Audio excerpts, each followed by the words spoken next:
आज का जो ये फैसला है, चूँकि काफ़ी डिटेल में ड्राफ्टेड है, हालाँकि 2 लोगों की बेंच थी, सीजेआई चंद्रचूड़ साहब और जस्टिस हिमा कोहली की।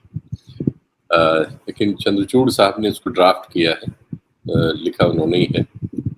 उसमें उन्होंने वो सब बातें उठाई हैं जो आप ठीक कह रही हैं कि अभी इंडिया टुडे कॉन्क्लेव में अपनी बात कहते हुए उन्होंने कहा था। और इसके पहले भी बहुत सारे पब्लिक मंच पर जब वो डेमोक्रेसी, लोकतंत्र के विभिन्न स्तंभों के बारे में, फ्री प्रेस के बारे में, सिविल लिबर्टी के बारे में, इन सब सवालों पर या ह्यूमन राइट्स के बारे में जस्टिस चंद्रचूड़ साहब जब बोलते हैं तो उसमें काफ़ी आप कह सकते हैं मीठ होता है। काफ़ी आधुनिक दुनिया जो है उसके जो तर्क हैं वो उसमें उनके भाषणों में होते हैं। यहाँ तक कि वो अंबेडकर जी के बारे में बहुत ही सम्मान से बात करते हैं। हमारे देश के जाति विन्यास के जो दंश हैं उनके बारे में बहुत ठीक-ठाक बात करते हैं। फिर उनकी आलोचना होती है कि ये सब है, लेकिन जो सुप्रीम कोर्ट है उसमें प्रतिनिधित्व नहीं है पिछड़ी जातियों के बहुत सारे लोगों का, बहुत सारे क्या है ही नहीं है। ये सब आलोचनाएँ भी उनकी आती हैं। लेकिन ओवरऑल वो बहुत बार अपने आप को जो वो कहते हैं उसमें से कुछ-कुछ करते हुए भी दिखते हैं। आज का फैसला कुछ इस तरह का है। आज वैसे तो 2 फैसले हैं।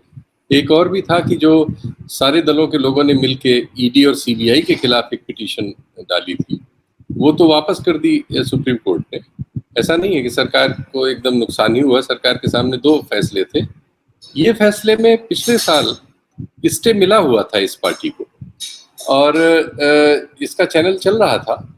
चैनल पर आरोप जो था, चैनल का जो वो होता है, रिन्यूअल नहीं कर रही थी सूचना और प्रसारण मंत्रालय। उस पर उसने पहले हाई कोर्ट गए, वो हाई कोर्ट में सिंगल बेंच, फिर डबल बेंच, उन दोनों ने इस बारे में नकार दिया क्योंकि होम मिनिस्ट्री से एक बंद लिफाफे में पैकेट दिया गया था और बंद लिफाफे के आधार पर वो फैसला किया, लेकिन उन फैसलों में डिटेल्स नहीं थे।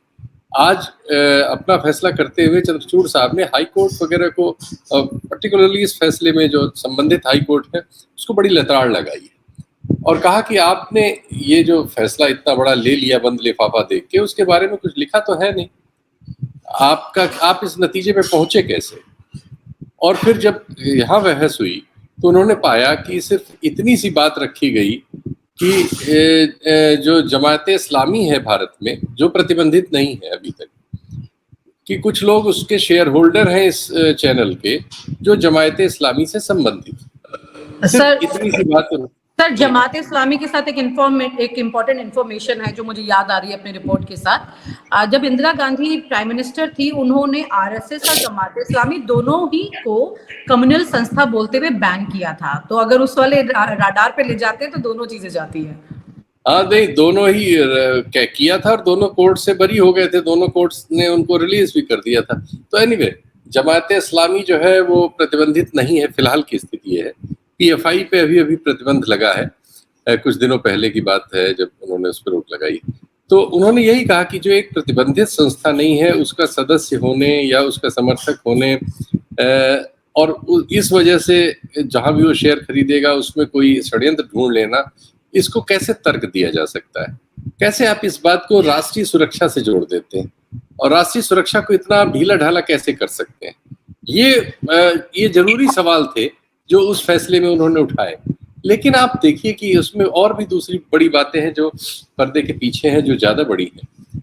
इस फैसले तक पहुंचने के लिए जो चैनल की ओर से एडवोकेट्स की बैटरी थी, जरा उसका भी तो साइज देखिए, वो कितने भारी भरकम लोगों की एक टीम वहां थी। सीनियर एडवोकेट दुष्यंत दवे जो बार के प्रेसिडेंट रहे हैं, वो इसमें मेन लीड एडवोकेट थे और उनको एडवोकेट हैरिस बीरन सपोर्ट कर रहे थे। वो भी सीनियर हैं, हाई कोर्ट में करते हैं, फिर सुप्रीम कोर्ट में भी आते हैं।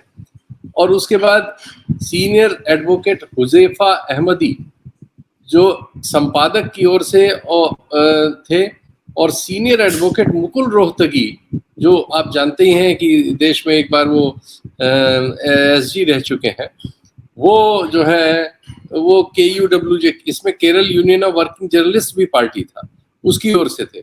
तो इतनी बड़ी बैटरी थी, और सरकार की ओर से जो सॉलिसिटर जनरल के.एम. नटराज थे। मैं इसको इसलिए बताना चाह रहा हूं कि इस फैसले तक पहुंचने में सिर्फ ये नहीं कि चंद्रचूड़ साहब ने इसको किस तरह से लिखा और क्या तथ्य उसमें सामने रखे, लेकिन एक बहुत बड़ी सामर्थ्य लगती है हमारे यहाँ जो कानून को परिभाषित करने वाले बहुत काबिल वकील लोग हैं, बड़े लोग हैं, जिनको हम हर मुकदमे में इतनी संख्या में नहीं पा सकते। इनकी बहुत कीमती लोग हैं ये, बहुत पैसा लगता है इन लोगों को किसी को भी अपने पक्ष में खड़े करने में, और इतने सारे लोग एक साथ थे तब जाके ये मामला यहाँ तक पहुंचा है। तो तार्किकता तक पहुंचना उतना फिर भी आसान नहीं है। ये और बात है कि जस्टिस चंद्रचूड़ साहब ने बहुत अच्छा फैसला लिखा है, और उसमें उन्होंने वो सारे तर्क गिनाए हैं जहां सरकार के की बात बिल्कुल खाली खाली थी।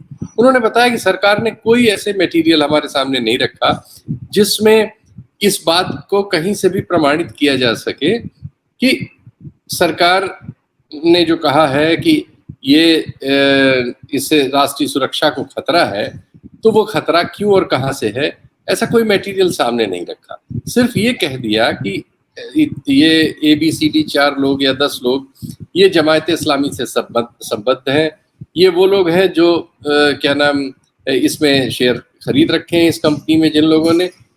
इतनी सी बात से कैसे कोई देश पे खतरा मान सकता है? उन्होंने कोई ऐसा एक्ट किया हो शेयर खरीदने के अतिरिक्त जिसको आप इस देश के लिए खतरा मानते हो? CAA या NRC पर कोई एक राय रखना जिसको आप एंटी एस्टेब्लिशमेंट कहते हैं, कहा है इसमें? सरकार की ओर से कहा गया था कि उनकी जो रिपोर्ट्स वगैरह है वो एंटी एस्टेब्लिशमेंट वाली है। मीडिया में तो ये शब्द बहुत ही आम है कि पत्रकार को एंटी एस्टेब्लिशमेंट होना चाहिए। हालांकि कोर्ट उस पर डिटेल में नहीं गई है, लेकिन उसने उल्टा सवाल किया है। कोर्ट ने पूछा है कि क्या आप चाहते हैं कि पत्रकार प्रो एस्टेब्लिशमेंट हो? तो ये तो फ्री प्रेस में ये आप परिभाषित इस तरह से नहीं कर सकते। प्रेस को फ्री रहना चाहिए। प्रेस अगर आलोचना करता है तो उसको आलोचना का अधिकार है, और एक स्वीपिंग कमेंट से कि इससे राष्ट्रीय सुरक्षा को खतरा है, किसी को खतरा नहीं माना जा सकता, कम से कम कानून की नजर में। ये आज उन्होंने अपने फैसले में ढंग से बहुत डिस्क्राइब करते हुए, प्रोज उनकी अच्छी है। जस्टिस चंद्रचूड़ ने जो भी फैसले लिखे हैं, जिन मामलों में वो रहते हैं ज्यादातर वही लिखते हैं।